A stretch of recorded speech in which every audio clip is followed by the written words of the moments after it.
बुलढाणा तालुक्यातील माळवंडी येथील वामन यंगड यांच्या संशयास्पद मृत्यू प्रकरणाला आता गंभीर वळण मिळाले आहे। घटनेच्या 10 दिवसानंतर प्रशासकीय दिरंगाईवर टीकेची झोड उडाल्यानंतर रायपूर पोलिसांनी अखेर संबंधित आरोपी विरुद्ध सदोष मनुष्यवधाचा गुन्हा दाखल करून त्यांना अटक केली आहे। 19 मार्च रोजी गावातील संदीप कड चव्हाण आणि विजय नाटेकर हे वामन यंगड यांना त्यांच्या घरून सोबत घेऊन गेले होते। मात्र काही वेळानं त्यांना मृत अवस्थेतच घरी आणून सोडण्यात आले। वामन यंगड यांच्या मृतदेहावर जखमांच्या खुणा आढळल्या होत्या। विशेषतः डोक्यावर गंभीर वार करण्यात आल्याचे प्राथमिकदृष्ट्या दिसून येत होते। मृताचे कपडे देखील बदलण्यात आल्याचेही समोर आल्याने हा निव्वळ अपघात नसून घातपात असल्याचा संशय कुटुंबियांनी व ग्रामस्थांनी व्यक्त केला होता।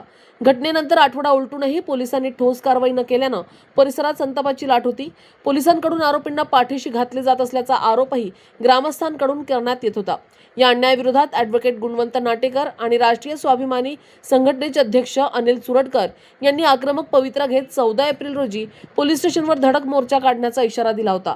आंदोलनाच्या इशाऱ्यामुळे अखेर प्रशासकीय यंत्रणा हल्ली, तर 27 मार्चच्या रात्री उशिरा रायपूर पोलिसांनी भारतीय न्याय संहिताचे कलम 105 आणि 3/5 अन्वये गुन्हा दाखल केला असून संबंधित आरोपींना बेड्या ठोकल्या आहेत। हा केवळ अपघात नसून घातपात असल्याचे पुराव्यांवरून दिसत होते। विलंबाने का होईना पण गुन्हा दाखल झाल्यानं तपासाला दिशा मिळाली आहे।